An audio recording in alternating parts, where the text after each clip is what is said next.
주님의 은혜와 사랑이 이 아침에 이 새벽 여러분과 함께 하시기를 바랍니다.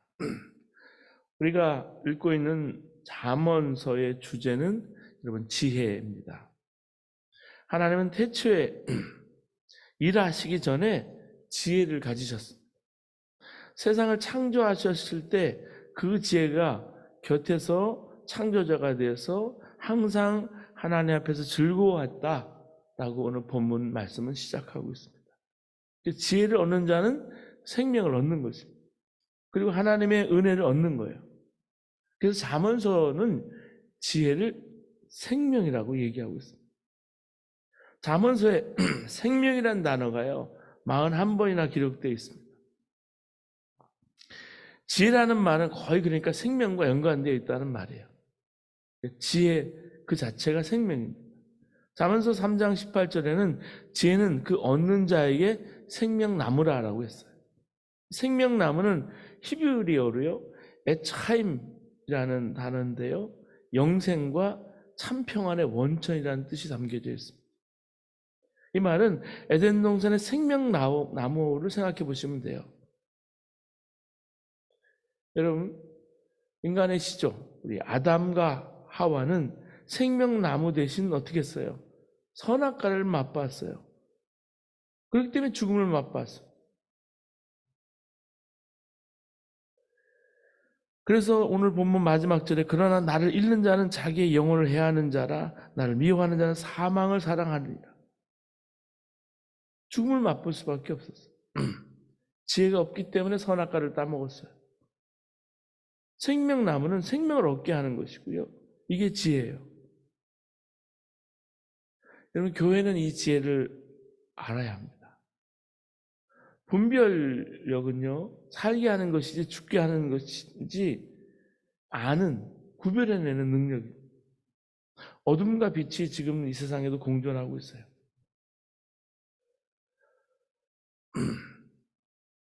그래서 우리가 사용하는 언어도요, 언어를 보면은 지난 한 주간에 어떤 언어를 사용했는지 보면 알아요. 우리 생각을 표현하는 게 그 도구가 언어지만 동시에 우리 감정과 의지를 좌우할 때가 많아요. 언어가. 사용하는 언어가 바뀌면 세상을 바라보는 방식도 바뀌고요. 사람들과 관계하는 방식도 달라지는 거예요. 그래서 언어를 어떻게 쓰느냐에 따라서 달라지는 거예요. 언어를 보면 그 사람의 마음이 머물고 있는 장소가 다 드러나기 때문에 그렇습니다. 늘 부정적인 언어를 사용하는 사람들이 많아요. 부정적인 언어를 사용하게 되면 늘 세상이 불만스럽죠. 그 언어를 통해 사람들의 마음을 상처 입히고 세상을 그래서 어지럽게 만들고 혼탁하게 합니다. 요즘 문자 중독이라는 말을 많이 합니다. 그만큼 정보를 많이 이렇게 받고 산다는 말씀이에요. 그래서 세상 정보를 이렇게 보면은 세상 정보에 노출되면 이렇게 자극적인 제목이 눈에 확 들어와요. 뉴스를 보면 여러분 인터넷이나 이렇게 뉴스에도 이 제목이 참 눈에 자극적이네 그러면 클릭해서 보게 되는 거죠. 담담한 언어, 담백한 언어의 자리가 점점 없어지고 협소해지고 노골적으로 극단적인 언어로 사람들의 시선을 붙잡아야 되는 거예요. 유튜브도 마찬가지고요. 그래서 그 사람들이 그런 것에 익숙해지는 거예요. 점점 자극적인 댓글을 달고 응답을 하고요. 사람들이 이렇게 혹사당하는 언어 때문에 그 정말 참 말과 언어의 의미와 기능을 잃어버린다는 말씀이에요. 사실 언어의 본질은 사람과 사람 사이를 이어주는 것입니다. 소통하게 하는 거예요. 그런데 언어가 사람들을 갈라놓고 있어요. 언어로 복수하고요. 언어로 서로 타락해서 사람들의 말을 믿지 않게 된다는 말씀이에요. 요한복음은 뭐라고 말씀했습니까? 태초에 말씀이 계시느니라. 말씀이 계셨다. 이렇게 시작하고 있어요. 이어서 그 말씀은 하나님과 함께 계셨다. 그 말씀이 하나님이셨다. 이 말씀은 로고스로 번역한 단어입니다. 로고스로 번역한 단어는 헬라 철학에서 상당한 의미가 있습니다. 진리, 도 이런 것도 번역이 되지만 기본적으로 말이라는 뜻입니다. 하나님의 창조적인 에너지 혹은 말씀을 뜻하는 히브리어 나바르의 번역은 하나님의 말씀으로 세상은 창조되었습니다. 그리고 말씀으로 사건을 일으키셨습니다. 말씀과 실행 사이에는 틈이 없었어요. 그것이 바로 참 말입니다. 하나님의 말씀이 아니라도 우리가 사용하는 말은 어떤 사건을 일으키죠. 누군가를 비난하는 말을 하면 비난의 대상이 된 사람 속에 원망이나 분노, 어떤 자괴감 형성이 되고요. 그게 고스란히 그 사람의 행동 속에서 반영이 돼요. 누군가 칭찬하고 긍정하는 말을 하면 반대 결과가 났습니다. 우리로 하여금 여러분 우리가 살고 싶은 세상을 말로 짓고 있어요. 말이 달라져야 세상이 달라집니다. 여러분 우리 삶에, 우리 가정에, 우리 자녀들의, 우리 교회에 우리가 세상에 살면서 말이 달라지고 세상이 혼탁할수록 꼭 붙드는 말을 오늘도 쓰시고 하시는 저와 여러분 되시기를 주님의 이름으로 바랍니다. 그래서 말이 그렇게 중요하다는 말씀이에요. 여러분 인간은 생각하는 갈대다라는 말이 있죠. 파스칼의 말입니다. 사랑이란 마주보는 게 아니라 둘이서 함께 한 방향을 바라보는 것이다. 우리가 생테치베리의 말에서 알 수 있죠. 오늘 우리가 잠언을 읽었어요. 잠언은 말이에요. 격언의 일종입니다. 바늘, 침, 경계를 뜻하는 잠. 바늘, 침, 경계. 잠이라는 글자를 사용함으로 해서 잠든 영혼을 깨운다 그래서 잠언이에요. 잠든 영혼을 깨우는 말이에요. 그러니까. 여러분 잠언의 핵심 문장을 우리가 잘 압니다. 주님을 경외하는 것이 지식의 근본이다 라고 잠언서 1장 7절은 말하고 있습니다. 이 문장은요, 주님을 경외하는 것이 지혜의 근본이고 거룩하신 일을 아는 것이 슬기의 근본이다. 잠언서 9장 10절은 또 그렇게 변화시켜서 말해주고 있어요. 그래서 주님을 경외하는 것은 주님을 공포나 어떤 두려움의 대상으로 바라본다는 그런 말이 아니라 하나님 존중하고 공경하는 태도를 일컫는 말이에요. 여러분 하나님은 우리보다 압도적으로 크실 뿐만 아니라 선함 자체이시고요. 자비가 한량없으신 하나님이세요. 그래서 하나님에 대한 외경, 그 존경심에 대해서 그런 하나님을 마음과 뜻과 정성을 다해 사랑하고 섬기고 바로 그런 마음이 경외한다는 말이에요. 하나님을 경외하라 라고 말할 때 여러분 경외라는 것이요, 이 경외심이야말로 우리가 알아야 할 모든 지식의 근거입니다. 뿌리가 되는 거예요. 우리가 하나님 앞에 서기 위해서 우리 사람을 한번 볼 필요가 있어요. 사람은 뭐든지 도구합니다. 세계도 사람도 가치도. 세상은 사용 가능한 것과 사용할 수 없는 것, 내게 이익이 있는 것과 내게 이익이 없는 것, 이렇게 나눠지죠. 도구가 됐죠. 아름다운 것과 장엄한 것에 대한 감각은 점점 퇴화하기 마련입니다. 이럴 때 인간의 영혼이 참 납작해져요. 세계를 보는 순간 하나님에 대한 경외심이 사라지고 인간에 대한 존중 또한 약해지고 있습니다. 여러분, 이 세상을 이렇게 보시면 이 세상이 어떻게 이루어질 수 있을까요? 우리가 오늘도 말씀을 보면서 하나님 뜻이 무엇입니까? 하나님의 뜻을, 하나님 말씀을 내 뜻을 삼아서 내가 조율해서 하나님 앞에 순종해 나가는 거예요. 그럴 때 우리가 우리를 창조하시고 우리를 지으신 하나님을 진심으로 내 마음 깊은 곳에서 그 뿌리에서부터 하나님을 경외할 수 있고요. 내가 더불어 살아가는 사람들을 사랑하게 된다는 말씀이에요. 이것이 우리 삶의 근본입니다. 세상은 분명 우리가 알지 못하는 방향으로 따라잡을 수 없는 속도로 지금도 변화하고 있어요. 아주 소수의 사람들만이 그 속도를 따라갈 것이고 그들의 권력은 점점 커져갈 거예요. 여러분, 정보화 시대 사회 속에서 AI가 얼마나 발달되어 갑니까? 4차 산업이 얼마나 발달되어 가요. 근데요, 그 속도 따라가는 사람, 그 파워를 누리는 사람은 많아질 거예요.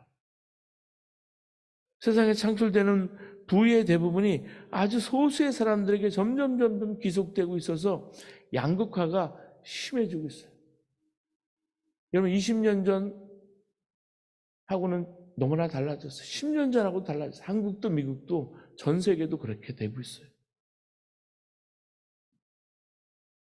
마치 돈이면 다라고 생각하는 신적인 존재가 되고 있어요. 달나라 화성까지 여러분 가는 여행선을, 우주선을 발사하는 그런 시대에 살고 있어요. 그래서 경계하지 않으면 권력은 지배 욕망과 쉽게 결합하기 마련입니다. 소수의 사람에게 집중된 권력은 반드시 타락하도록 되어 있습니다. 사랑하는 여러분, 하나님께서 교회를 버리시지 않는 것이 어디 있을까요? 아직도 해야 할 일이 우리에게 많이 있기 때문입니다. 링반더룽이라는 등산 용어가 있습니다. 여러분, 윤형 본능이라고 들어보셨을 거예요. 산길을 걷다 보면 방향 감각을 상실한 채 앞으로 나아가고 있다고 생각하지만 실제로는 같은 자리를 빙빙 도는 것을 의미해요. 링반더룽. 한 번은 연합감리교회 연해 평신도 대표 아들 한 분이 산에서 길을 잃어서 저 시애틀에서 길을 잃어서 이쪽에 베이 지역에 사는 사람인데 부모님은 LA 쪽에 살았어요. 근데 길을 잃는 바람에 그 눈길 속에서 아빠만 혼자 우리 자녀들을 위해서 길을 찾다가 길을 잃어버린 거예요. 같은 자리에서 나중에 알고 보니까 핑핑 돈 거예요. 그래서 이 베이 지역에서 장례식이 있었던 때가 엊그제 같은데 시간이 참 많이 지났습니다. 사랑하는 여러분, 우리 삶이 이럴 때가 많아요. 옳고 그름이 분명하지 않고 중요한 것과 덜 중요한 것이 분별도 쉽지 않아요. 역사가 진보하는 것 같기는 한데 별반 나아진 것 같지도 않아요. 그런 상황에서 벗어나려면 좋은 지도와 길을 잘 아는 안내자가 필요합니다. 즉 우리가 하나님의 말씀을 꼭 붙들어야 되는 이유와 까닭이 여기 있어요. 여러분, 수영할 때 가끔 고개를 들어서 숨을 이렇게 쉬잖아요. 제가 수영을 그렇게 잘하진 않지만 수영을 조금 더 멀리 25m라도 가려고 한다면 그냥 갈 수 없어요. 고개를 들려서 숨을 쉬어야 돼요. 그렇죠. 그런 것처럼 가끔은 일상에서 고개를 들어야 우리 갈 길이 보입니다. 삶의 지혜는 어디에나 있어요. 특별한 사람만 누리는 특권이 아니라는 말씀. 겸손하게 세상을 살피면 그 속에 담긴 하나님 마음을 읽을 수 있어요. 오늘 잠언서 8장은요. 지혜가 태초로부터 땅이 생기기 전부터 셈을 받았다 이렇게 말하고 있습니다. 이렇게 의인화된 지혜가 1인칭으로 아주 자랑스러운 노래를 부르고 있습니다. 여러분 27절에서 31절 말씀 여러분 보실까요? 그가 하늘을 지으시며 궁창을 해면에 두르실 때에 내가 거기 있었고 그가 위로 구름 하늘을 견고하게 하시며 바다의 샘들을 힘있게 하시며 바다의 한계를 정하여 물이 명령을 거스르지 못하게 하시며 또 땅의 기초를 정하실 때에 내가 그 곁에 있어서 창조자가 되어 날마다 그의 기뻐하시는 바가 되었으며 항상 그 앞에서 즐거워하였으며 사람이 거처할 할 땅에서 즐거워하며 인자들을 기뻐하였느니라. 우리가 당연하게 생각하는 것들이 다 하나님의 섭리예요. 그 섭리 가운데 유지되고 있다는 것을 이 지혜가 노래하고 있습니다. 지혜는 하나님의 섭리가 지속되는 세상을 기뻐합니다. 지혜가 있는 곳에 기쁨과 즐거움이 있어요. 저와 여러분은 어떻습니까? 너무 바빠서, 너무 분주해서 세계에 가득 차 있는 하나님의 숨결을 느끼지 못하고 그 창조의 리듬 속에서 쉬지 못합니다. 그래서 근원적 기쁨을 누리지 못하는 거예요. 순리를 따르면 삶이 쉽지만 거스르면 힘이 들어요. 많은 이들이 나태주 시인의 풀꽃이라는 시를 좋아하거든요. 여러분도 아실 거예요. 자세히 보아야 예쁘다. 오래 보아야 사랑스럽다. 너도 그렇다. 이게 시 전문입니다. 근데 풀꽃 2라는 시도 있어요. 이건 잘 알려지지 않았습니다. 이름을 알고 나면 이웃이 되고, 색깔을 알고 나면 친구가 되고, 모양까지 알고 나면 연인이 된다. 아, 이것은 비밀. 참 좋죠. 이름도 색깔도 모양도 모르기에 우리는 다정한 이웃도 친구도 연인도 되지 못한다. 그럼 돈과 권력과 명예에 탐닉하는 사람들일수록 사실은 두려움이 안에 보면 많아요. 그래서 세상을 한껏 누리지 못합니다. 돈 많은 사람이, 권력 있는 사람이 더 그래요. 요한은요, 세상이나 세상에 있는 것들 사랑하지 말라고 하면서 세상에 있는 모든 것, 곧 육체의 욕망과 눈의 욕망과 세상 살림에 대한 자랑은 모두 하늘 아버지에서 온 것이 아니라 세상에서 온 것이라고 말했습니다. 요한일서 2장 16절에. 육신의 정욕, 안목의 정욕, 이생의 자랑을 말하고 있는 거예요.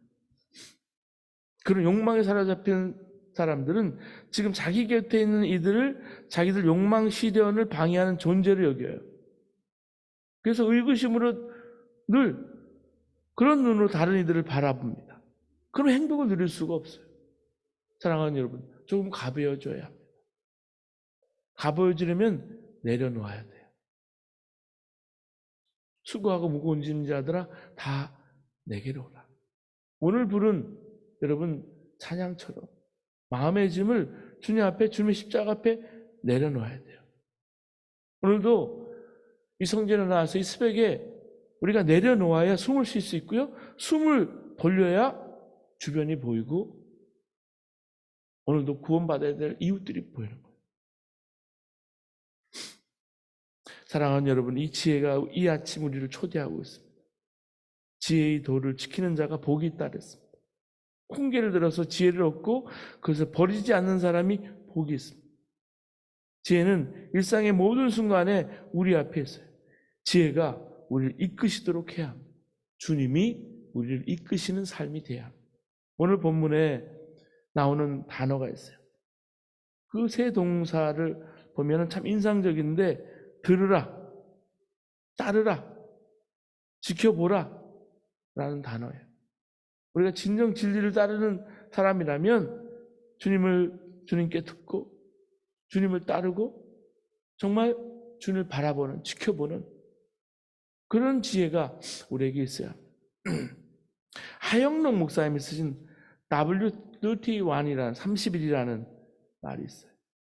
이 성경의 잠언처럼 지혜의 책이에요. 잠언서 31장을 본문으로 해서 이분이 글을 썼는데 많은 사람이 이제 하영록이라는 분을 회장이라고 부르지만 사실 목사의 이미지가 강한 분입니다. 비즈니스맨이지만 목사예요. 한국계 미국 실업인인데 미국 이름은 팀 하스입니다. 그 회사가 티모시 하스 어소시에이트 이렇게 돼 있어요. 티모시 하스 앤 어소시에이트. 미국에서 가장 일하고 싶은 직장 가운데 하나로 꼽히는 대단히 성공한 실업인으로 오바마 때 연방정부에서 건축과학 관련 백악관 자문위원도 했던 분이에요. 한국의 KBS의 글로벌 성공시대에 소개되기도 한 분인데 이 목사님에게 어떤 학생이 질문했어요. 성공의 비결이 뭡니까? 우리의 꿈을 어떻게 이루어야 됩니까? 그랬더니 이 목사님이 자신은 1000근이나 되는 무거운 짐을 지고 있다. 천근이나 지고 있는 무거운 짐을 걸어라 대답했답니다. 그러면 성공이 보일 것이다. 성공의 길이. 이분이 간증을 하는 거예요. 그래서 왜 무거운 짐을 천근이나 져야 될까 소개하고 있는데요. 이분 이야기예요. 우리 앞에 많은 어려움이 있습니다. 누구나 거절당한 일, 실패, 관계 깨짐, 가난, 머리가 좋지 않음, 질병, 무거운 짐을 살고 있습니다. 그런데 문제는 이런 무거운 짐이 없어져야 성공할 거라고 생각하는 거죠. 아닙니다. 성공은 무거운 짐이 없어지는 것이 아니라 오직 주님만 마음에 모셔드리면 됩니다. 많은 사람들이 무엇인가 없어야 평화가 올 거라고 생각합니다. 병, 전쟁, 문제, 어떤 사람 이런 게 없으면 평화가 올 줄로 생각합니다. 그러나 하나님의 나라의 평화는 누군가 임재해야 오는 것입니다. 성령 하나님입니다. 예수님은 천근 같은 짐을 진 세상 사람들에게 오셨습니다. 우리에게 천근 같은 무거운 짐이 주어질 때 짐을 불평하거나 두려워 말고 짐을 버리지 말아야 합니다. 예수님을 마음에 영접해야 합니다. 그 짐 때문에 예수님을 붙잡게 됩니다. 내게로 오라. 나와 함께 치자. 그렇게 말씀하신 주님의 음성을 들었다는 거예요. 이분은 사실 아버님이 부산 용호동 나환자촌에서 목회하신 분이에요. 목회하셨기 때문에 어린 시절에 나환자촌에서 자랐습니다.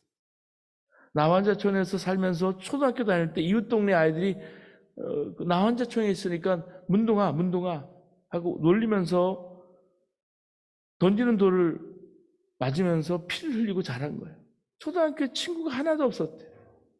그런데 미국 와서 백인 아이들에게 따돌림 당하고 You China, go back home 하고 놀릴 때 아무렇지도 않았다. 어릴 때 부산 용호동에서 받는 고통이 징검다리가 스태핑 스톤이 된 거예요. 대학 졸업 후에 미국 제1의 건축회사에 들어가서 열심히 일하면서 29살에 중역이 되었습니다. 근데 자기를 위한 성공은 험한 것이었습니다. 아무리 꾸미고 성취하고 소유해도 이웃 사람들에게는 아무 도움이 안 된 거예요. 감동도 안 되고 영향도 없고 결국 혼자였다. 이게 세상에서 말하는 성공이었다고 하는 거죠. 그러다가 고속도로에서 정말 120km 이상 속도로 달리다가 의식을 잃었는데 순간 주여 부르면서 기도하면서 브레이크를 밟았는데 깨보니까 차가 도로 한가운데 멈춰 있었답니다. 병원에 가보니까 심장 근육이 다 죽었다는 진단을 받았습니다. 심장 이식 수술을 받아야 됐습니다. 어린 딸이 둘이 있는데 천근 같은 짐이 눌러짐을 느꼈답니다. 이제까지 성공이 다 무너졌고요. 모든 소유를 다 잃어버렸고 45만 불 이상의 병원비가 빚이 되었습니다. 2번의 심장 이식술을 했어요. 한 번도 아니고 2번 심장 이식 수술을 했는데 처음에는 심장 수술을 기다리면서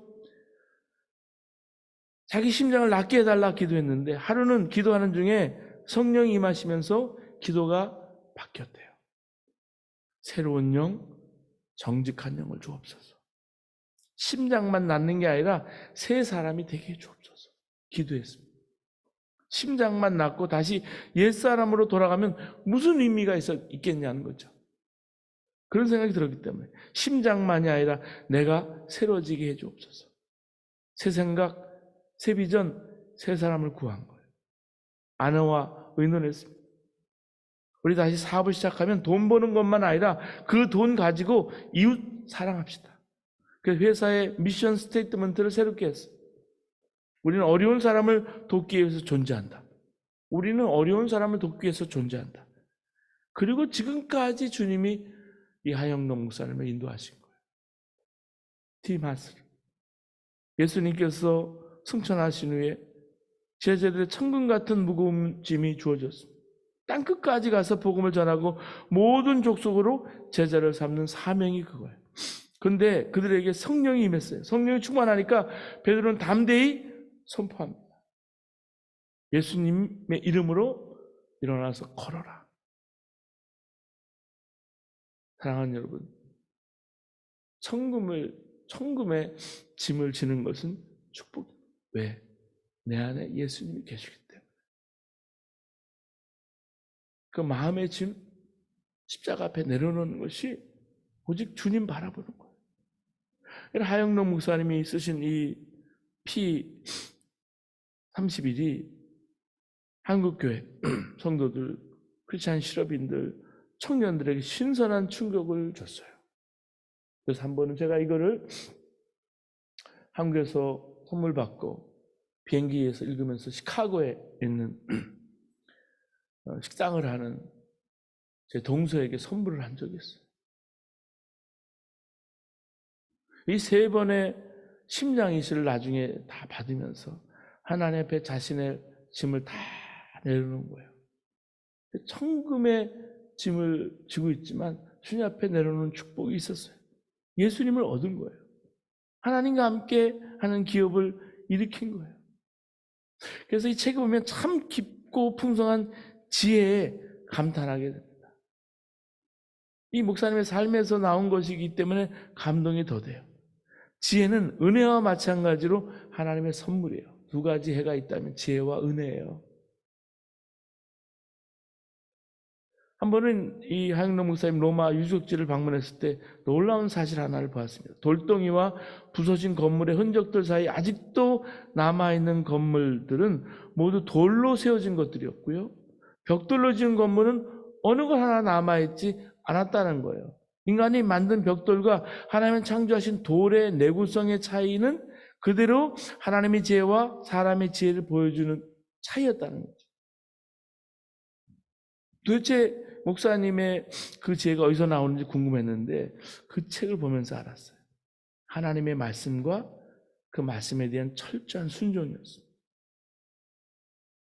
그래서 예수님과 하나 된 사람이 지혜로운 사람이라는 것을 알게 됐어요. 이 하영록 목사님 예수님 안에서 새 삶을 얻은 후에 매 순간 성경을 통해서 주님 바라보고 주님께 귀 기울이고 주님께 순종한 삶을 살았던 것입니다. 그 지혜는 예수님으로부터 나오는 것이고요. 지혜는 곧 예수님 그분을 말합니다. 예수님과 연합하면 다르게 보이고 다르게 생각하고 다르게 행동하게 됩니다. 그래서 어떻게 성경대로 보고 생각하고 행동했는지 그 책에 쓰여 있었습니다. 사랑하는 여러분, 오늘도 우리 일상 속에서 하나님 말씀을 명심하고 그 말씀을 따라서 우리의 삶을 조율하시는 이 아침 되시길 바랍니다. 그래야 우리가 허물어지지 않아요. 바람이 조금만 불어도 이리저리 흩날리는 것 같은 삶을 살지 않으려면 속으로부터 단단해져야 합니다. 하나님을 경외하는 사람이 되는 것. 내게 주어진 이웃들을 진심으로 아끼고 존중하고 사랑하는 사람이 되는 것. 바로 그것이 사람된 보람입니다. 지혜가 우리를 이 새벽에 부르고 있습니다. 그 부름에 응답해서 기뻐하고 즐거워하며 살아갔으면 좋겠습니다. 세상이 주는 기쁨 말고 하나님께로부터 오는 기쁨을 오늘도 사모하시고 주님 앞에 나아가는 저와 여러분 되시기를 주님으로 축원합니다.